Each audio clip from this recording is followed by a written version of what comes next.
All right, welcome to the PECB regional webinar and greetings from Helsinki, Finland.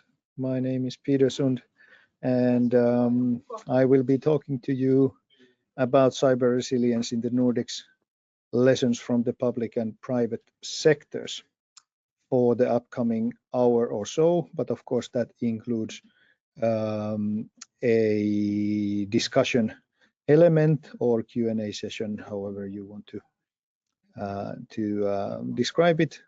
So I will be speaking roughly around maybe 30, 35, 40 minutes or so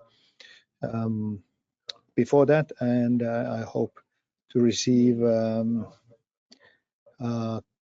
questions, comments via the chat and so on, so that we can address them at the Q&A session.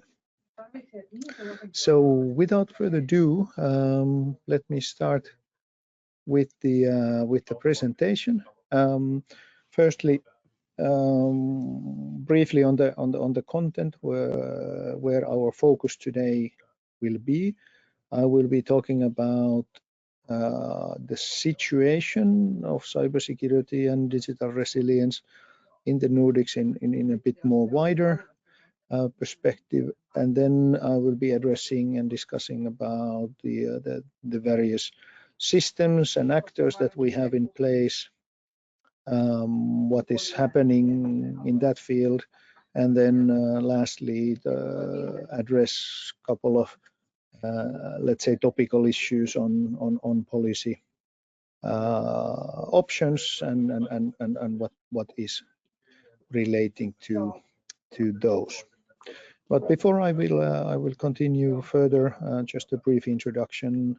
Like I said, my name is Peter. I am the CEO of Finnish Information Security Cluster. Finnish Information Security Cluster is a advocacy and industry association for the cybersecurity industry that is operating in Finland. And additionally to that, the cluster itself belongs to something called Technology Industries of Finland, which is the biggest and largest advocacy industry association in Finland. All in all, roughly 20 different branches, ranging from space technologies to maritime to metals manufacturing, health tech, and cybersecurity, and so on. So that's roughly us. That's roughly myself. So I hope that this short presentation on us and myself will help you also to understand a little bit of the sort of vantage points or approaches that how we look at cybersecurity from various perspectives. So if I'll start with firstly talking about the drivers of wider security in Nordic societies. All in all, firstly, I think it goes without saying that we are living times where the security environment, the security status has changed significantly from past years, and this is of course highlighted by war in Europe, Russian war activities against Ukraine, and so on, but also many other aspects, as you may be very much familiar with. This is of course not only Northern European issue, it's wider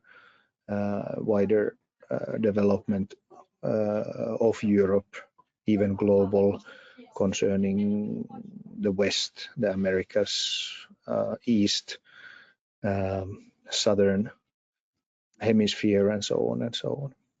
But of course, from the more detailed issues in the Nordics is also the fact that both Finland and Sweden have joined NATO, which also means that there are no more countries in the northern side of Europe which would not be members of North Atlantic Treaty Organization. Additionally to that, the European Union's focus on security has been increasing and raising rather significantly already. The last Commission during the last 5 years have been put a lot of focus on security aspects, from ranging from cybersecurity all to defense and other things as well. And the new Commission also is focusing essentially, let's say, from the strategic perspectives, it's only two main elements, meaning that competitiveness and security are those two legs where the new EU strategy essentially stands on.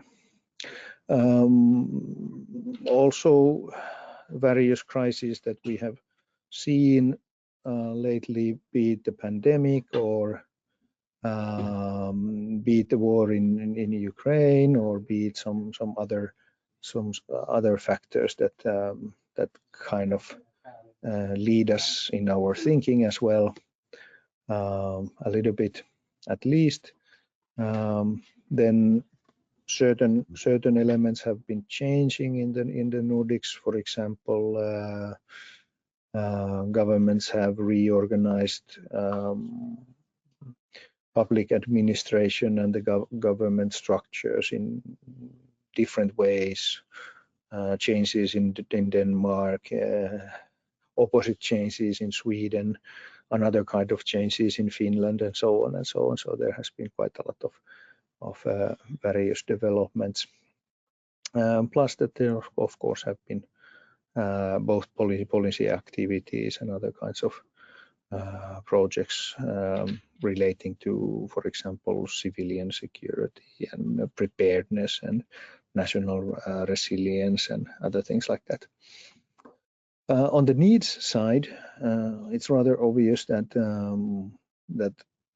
Nordic societies do need even further reinforced preparedness, abilities to respond to disruptions and even crises. The thinking has maybe put a little bit more emphasis on factual activities instead of various sort of frameworks or organizational settings and so on, which is of course a very positive thing, because it's actually the activities that do matter. And maybe finally, the responsibility of individuals has also been emphasized, and this is in broad respect to security, not only cybersecurity. Although cybersecurity from individual perspective has been more on the focus as well. So first of all, what makes Nordics different from, let's say, other regions? I have at least few sort of remarks to that.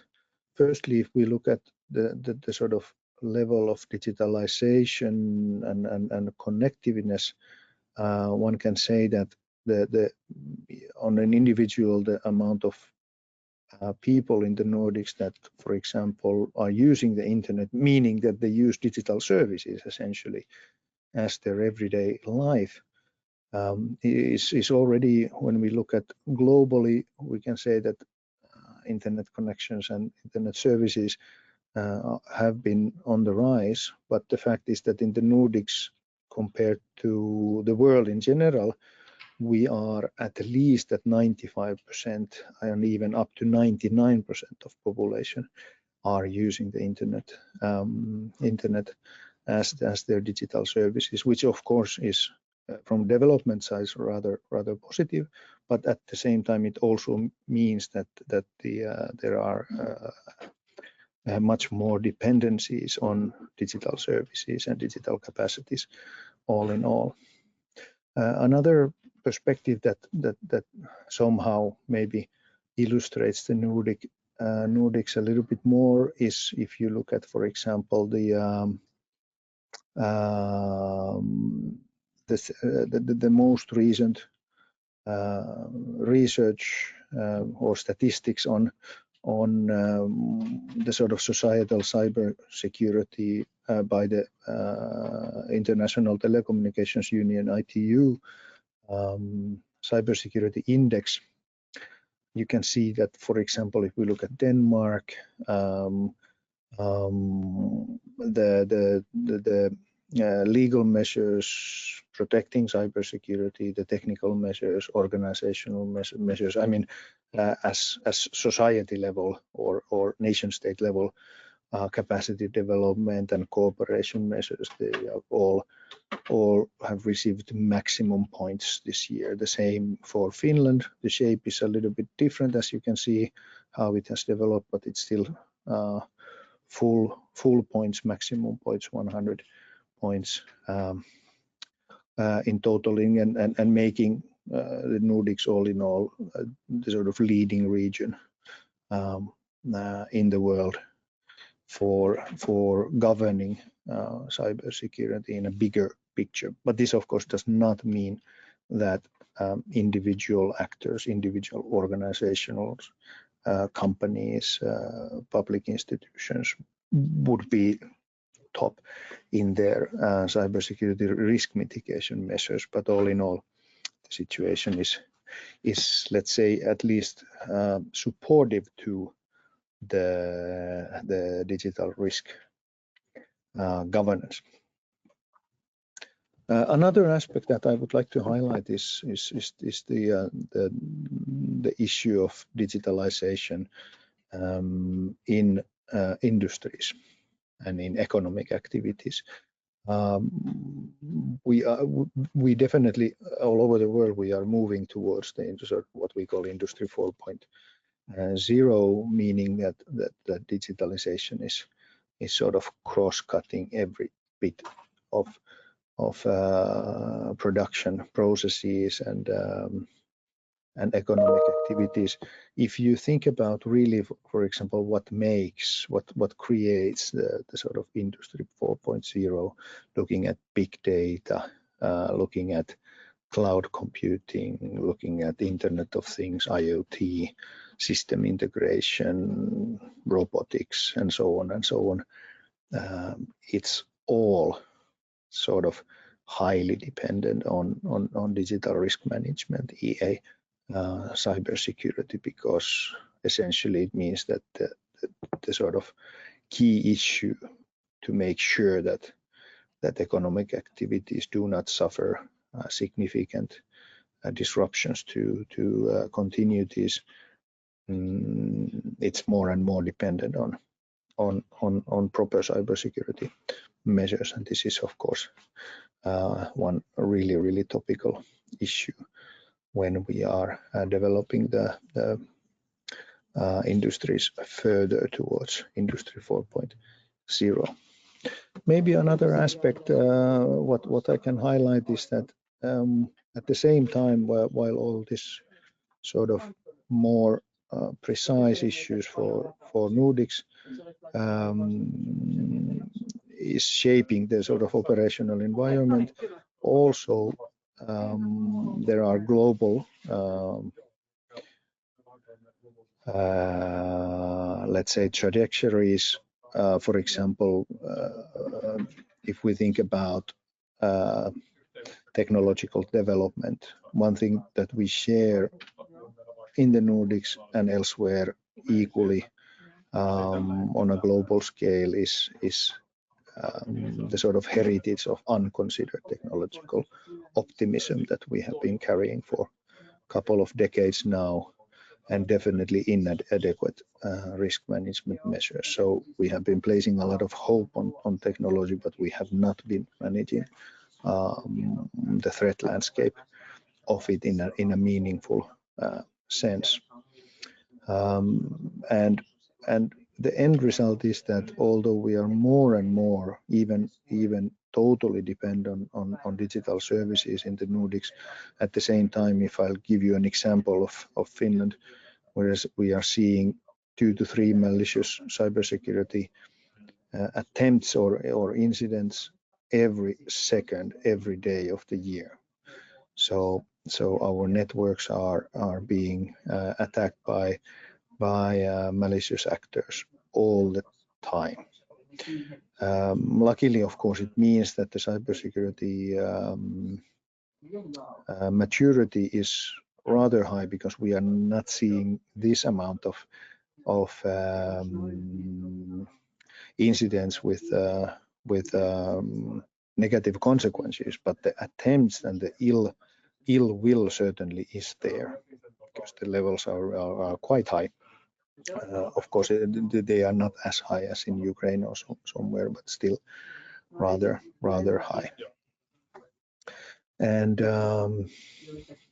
another aspect that I hope that might give you some thoughts about the focus of cybersecurity, essentially coming to kind of the issue of, okay, who are the actors then and what they should be doing, is to look at data as the sort of core of cybersecurity. To put in a nutshell, what it means is that the way how we see things is that cybersecurity is essentially a data problem, a data issue, because it is essentially digital information that we are protecting from various harmful events, be it the breach of confidentiality, be it integrity of information, be it availability of data or something along those lines. But nevertheless, we are looking at data, and data resides in computer systems, as we all know. It can be this laptop which I'm talking to you from, or it can be larger networks with many computer network components and so on. But nevertheless, these are computer systems where the data is. And because the fact is that the data is let's say in Western societies, as in Nordics, always a matter of private ownership. Fundamentally, it's a private property. So it means that the data holders, the data owners themselves, they of course carry the responsibility for cybersecurity as well. So one of the aspects that has been a bit of a challenge, but it also has been improving a little bit in the Nordics, is to understand what can sort of public authorities do, and who are the key actors in making sure that we have proper digital risk management in place.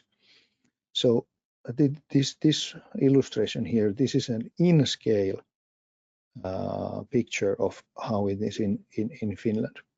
You can see different boxes here, color-coded, and if you look at, for example, the orange box there, this is representing the amount of private companies in Finland. In Finland, we have roughly 700,000 private entities that process and own data.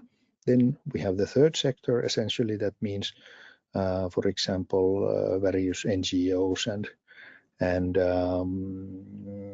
associations and so on. We have a bit over 100,000 of those. And then we go to the right, and we can see that we have, for example, then out of all the companies that we have roughly 15,000 companies that are rather critical to the functioning of the society.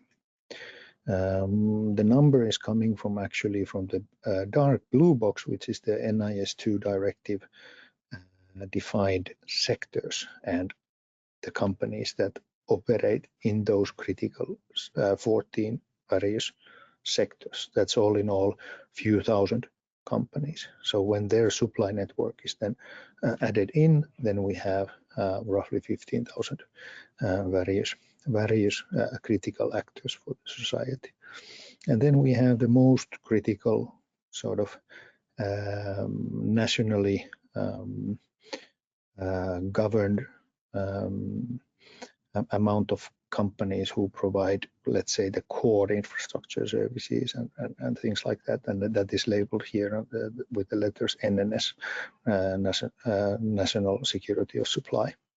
And the smallest piece, the green box here on the top, the right, is the amount of public institutions in Finland.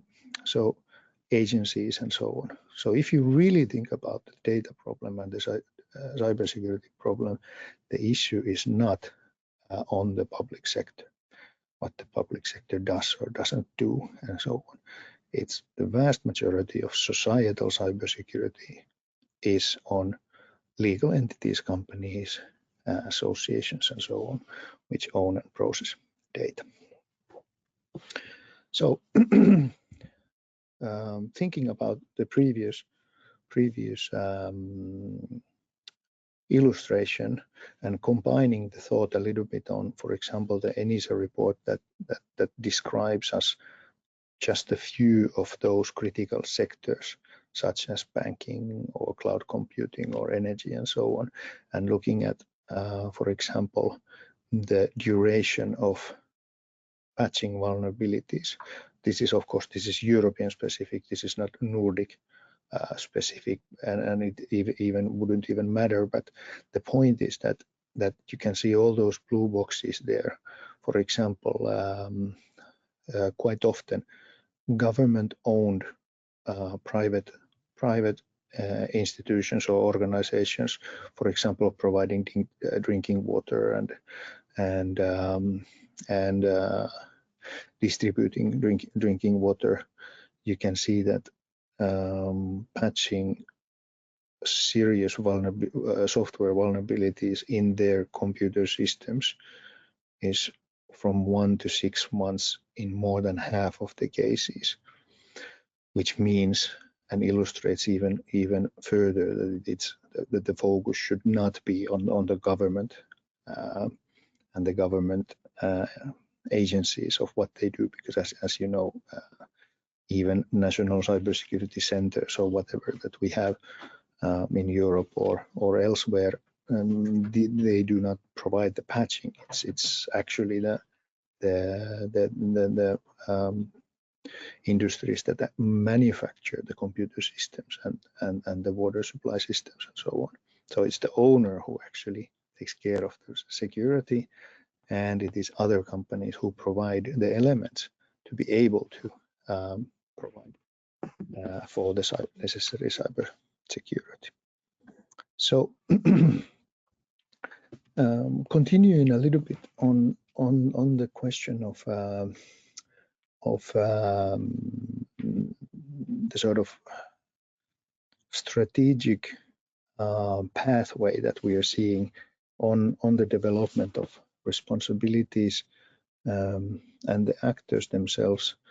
It seems that in the Nordics, at least, there has been a continuous development of also understanding the direction we are going, and the direction from the sort of unity of security agencies and state-led practices, state-led policies and so on, has been shifted to more like, if we can understand the state orientation being customer service orientation in the opposite end, and also diversity of actors, meaning that cybersecurity is provided by a plethora of various actors, kind of like a mosaic of actors, and this is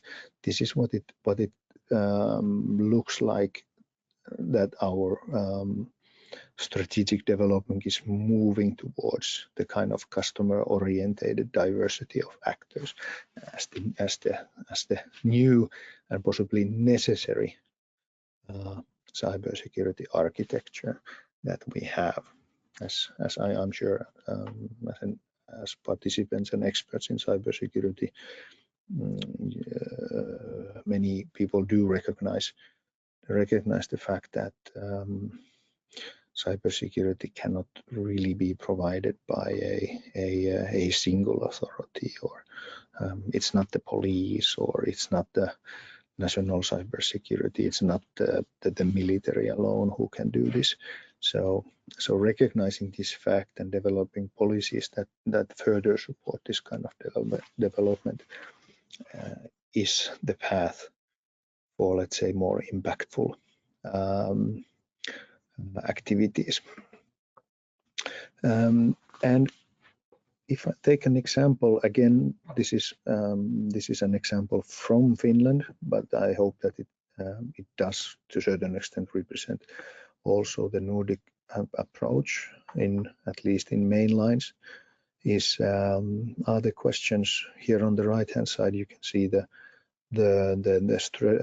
national cybersecurity strategy of Finland, and this is a summary of what the strategy actually is looking like. The goals and the objectives of the cybersecurity strategy have been developed in cooperation with various actors, including the private sector and many government institutions, and so on and so on. And it's divided into essentially 4 different pillars of actions or activities, talking about competency development, technologies, research development, innovation, and so on, to preparedness activities, meaning that there are clear preparations for the sort of even worse times and times of crisis and so on.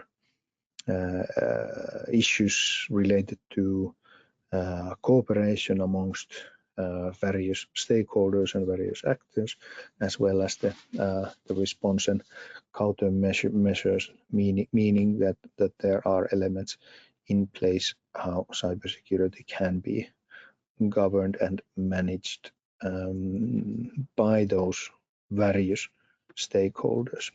But at the same time, the really critical questions to be asked are, even when these kind of development contexts are in place, is that how is cybersecurity created? Who are really the ones who can make an impactful change to cybersecurity? Who are the ones who can minimize or mitigate against cybersecurity risks? By which objectives? Do we share the objectives, for example, between the public sector and the private sector? Do we share the objectives by various government sectors, law enforcement, defense, digitalization, digital markets, and so on and so on, healthcare even, and so on? And under whose authority? Who are the ones who can tell others to do something, and so on? These are, let's say, the essential questions on the pathway to developing a more mature national cybersecurity strategies.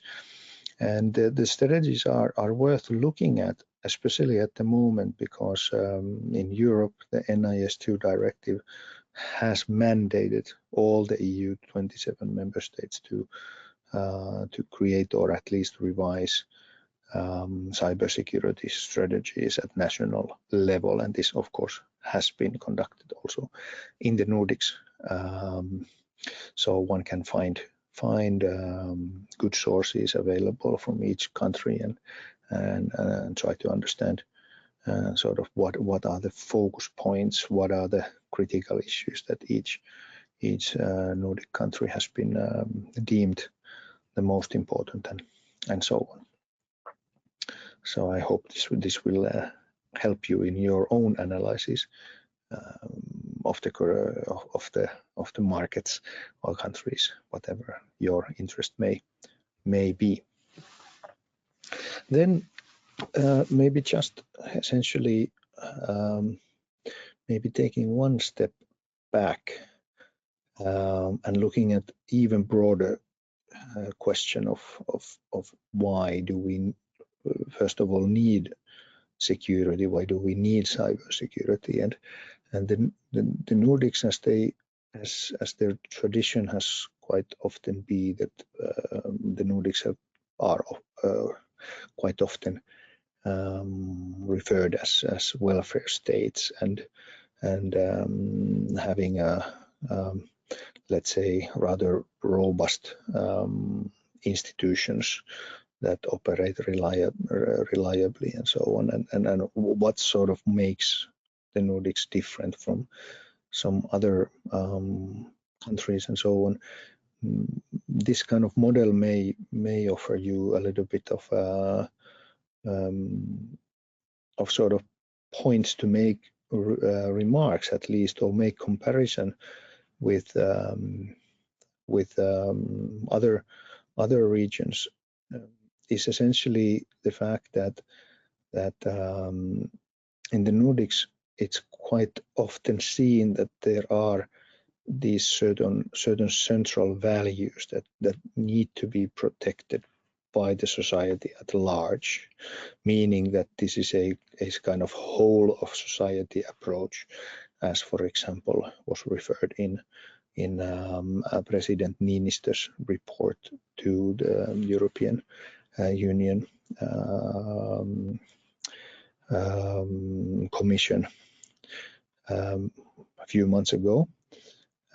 And these elements essentially, for example, rule of law, society, the stability of the society, civil rights, liberties, protecting those, feeling of justice and equal treatment by the population themselves, political accountability, these kinds of issues. These are the central values how success of societies is made in the first place, and protecting these sort of elements and values, it requires of course a lot of various activities at various levels. And here you can see that, for example,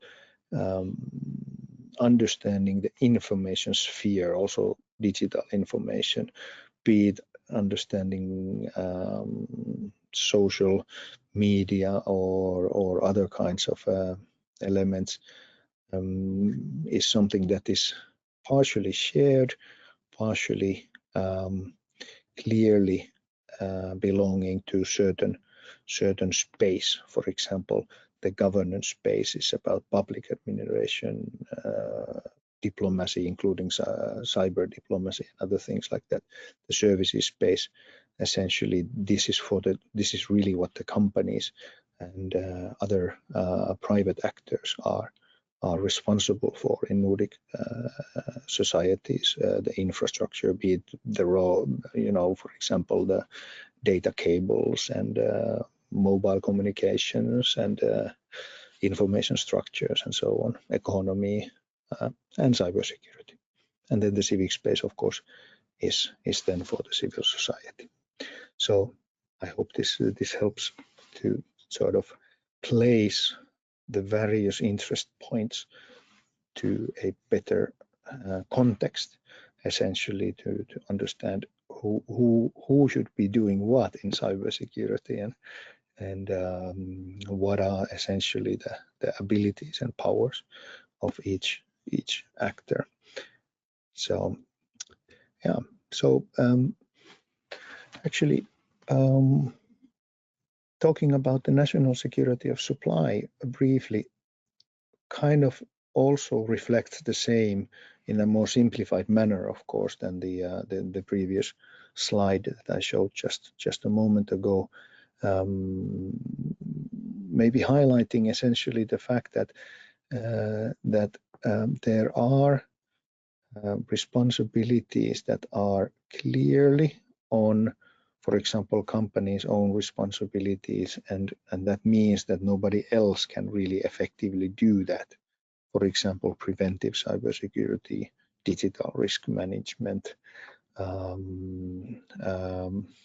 responding to an incident, and also mitigating negative effects and so on. Adverse effects. These are really the data owner's responsibilities. But all in all, when we think about the functioning of the society, that brings us to the sort of shared responsibility level that, for example, certain security institutions can play and should play a role, which, for example, in the Nordics, we have very similar structures on this approach. In Finland, it's called the agency is called NESA, National Emergency Security Authority. In other Nordics, it's called something else, but essentially the same similar functions do exist in the Nordic countries elements. And of course, this does transcend to the digital sphere as well. So it's not only thinking about stockpiling food or petrol or something like that. And essentially to showcase the similarities of what are the sort of design fundamentals of societal security, where cybersecurity essentially is then coming into. You can see here, for example, here on the left is the design model for Finland, which we call comprehensive security model, meaning that we have these kind of cooperative elements with the corners, essentially those central focus point where the cooperation then focuses on, for example, defense capability, internal security, leadership capabilities, and governance, psychological resilience, and so on. Here on the center, this is an example of Estonia on how they see how the national model should be organized. And here on the right, this is an example of the totalförsvar, which is the total defense model in Sweden. And this essentially, even though there is a much more, let's say, how should I say, terms available in the illustration, but it still contains a lot of the same as in the other models. The focus of all these really is to sort of have a platform and develop a platform of cooperation so that security actions can be organized in the first place in terms of resilience in the society, and this then includes the digital dimension as well. So it should not be seen that cybersecurity is somehow different from the other elements, but essentially it's just an element of human life, essentially, because the societies are, of course, organized for sustaining human life. Maybe finally, before I stop, this is just very quickly for any of you, if you're interested to kind of understand the national resiliency mechanism of how the cooperative elements are organized in the first place, that we have the National Emergency Security Authority. If we place that institution in the center, you can see that there are regulatory authorities, there are private sector organizations, and then there are the public authorities, all in all included, and all of these are then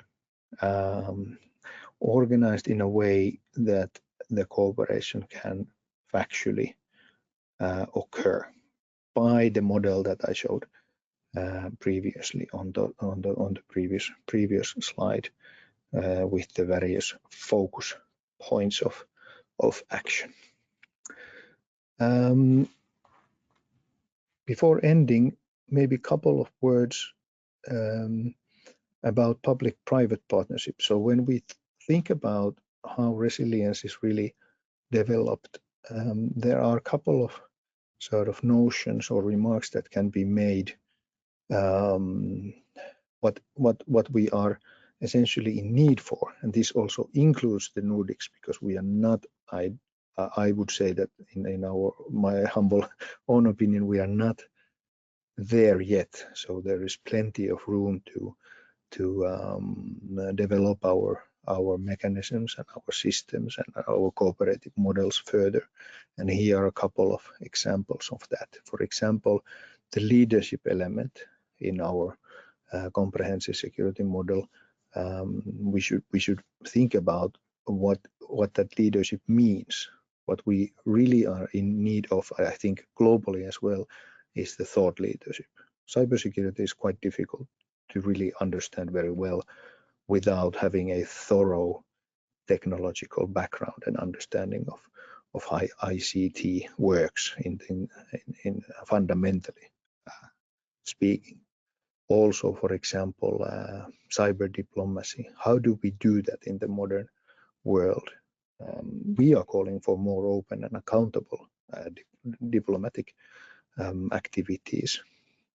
For example, how do we support all of those 700,000 companies to improve their cybersecurity? Maybe we need a little bit of subsidies because it is an investment and it is a cost element and so on. Maybe we need to reinforce law enforcement activities in a way that also cross-border criminal actors would be placed or would be a subject of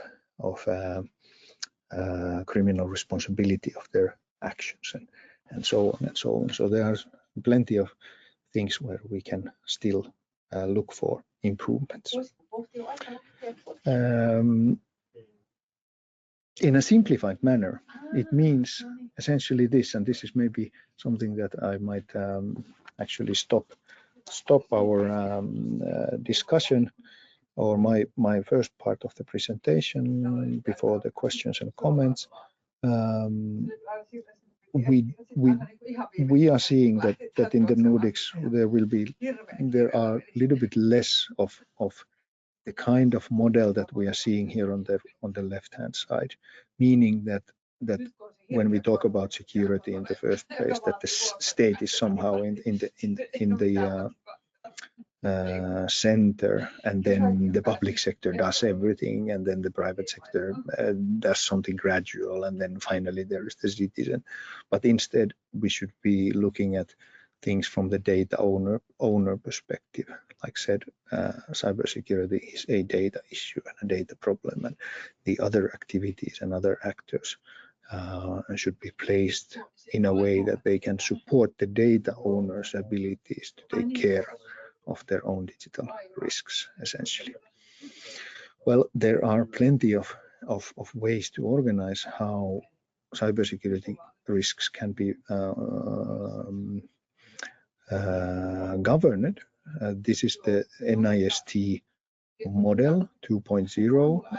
I'm not going more deeper into that, but essentially my message is that there are plenty of useful ways how cybersecurity can be governed, and then various development activities associated with different phases of governing cybersecurity risks, from identification via protection, detection, response, and recovery, and focus on those elements. And this is, of course, actor specific, but also more widely to understand of what are the roles and responsibilities of each actor, where the investment is really needed, and so on. So coming to the end of my presentation, essentially what we are talking about in the Nordics as well is to sort of understand of the differences of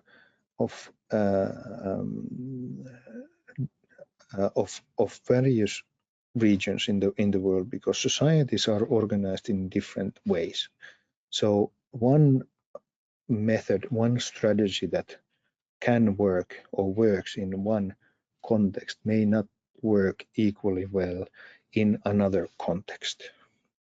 For example, the role of defense forces. In some countries, defense forces are much more integral in the society and have a larger role and so on. And in some other societies, it is the opposite. And we should be really understanding also the roles of actors and their contribution to developing cybersecurity further on the public sector side. So that's essentially what I would like to highlight in this slide. Of course, there is another completely another level and maybe another topic all in all to talk about digital sovereignty, that how it can be achieved and which kind of sovereignty we are talking about. Can it be done? But that's much more further than only cybersecurity. But it is essentially, I'm mentioning it here only due to the fact that resiliency per se, in definition, also includes elements of states and societies' ability to steer their own direction and make decisions on their own behalf for their own benefit, and not be sort of depending critically from somebody else that might steer their path, whatever they would like to choose. So that's essentially what I had in mind to discuss with, and I think it's time to take up with the questions. I'm seeing that there are at least a couple of questions presented here.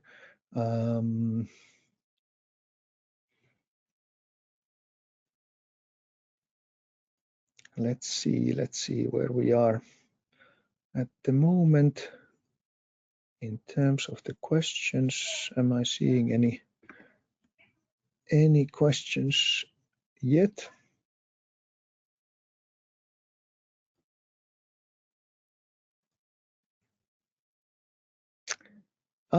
Yes. The first question that I'm seeing here on the chat is: should Finnish and European companies buy now with lower price American telecommunication and satellite technology? Well, that is a tough one, because the question includes the element of pricing and economics. Essentially, it would be something that I'm not very comfortable of saying that at which price anyone should be buying something. But what I can comment on is essentially the satellite technology is a rather extensive field of human activity, meaning that satellite technologies are consisting of essentially not only communication, but also, for example, positioning, and for example, various monitoring services, be it, for example,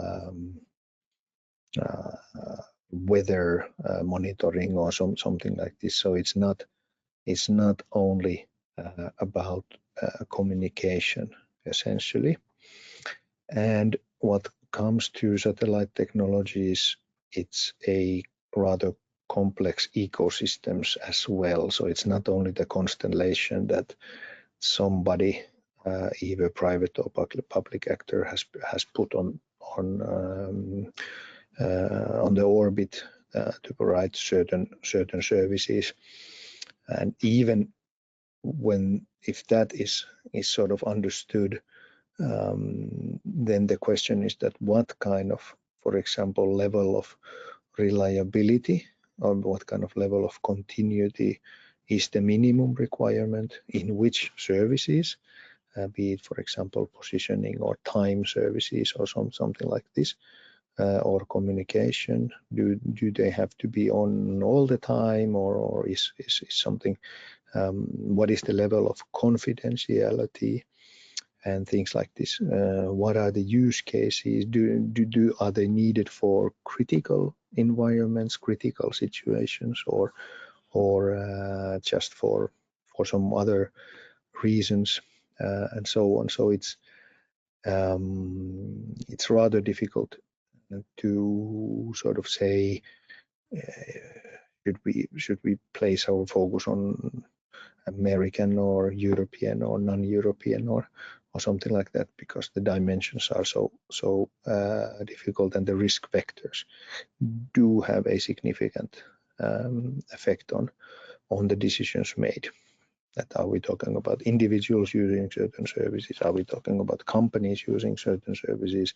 If companies are using, how critical for their business operations certain service in the satellite constellation system is, or are we talking about, for example, state operations, or even, for example, military operations, and so on? The second question is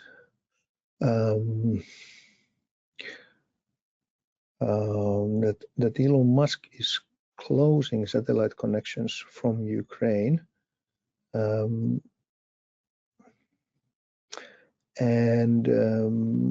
we essentially safe due to that? Well, the question is that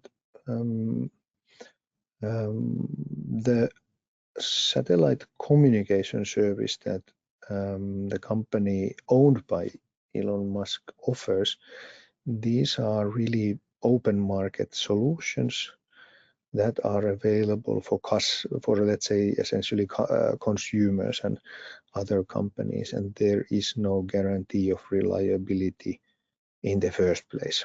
And it is not the sort of, these facts are not affected by the notion that, for example, in Ukraine, certain defense actors may have been using those services. That is completely another question, but these are really not critical government services that are offered in the first place in the consumer market. So let's see what else do we have here. I don't see more questions at this moment, so maybe we don't have any more questions coming in. If that is the case, I will give you a couple of moments still to send any questions, but if not, I think we can give you 5 more minutes back to your calendars and so on, and end the session 5 minutes in time. Okay, so I'm not seeing any further questions.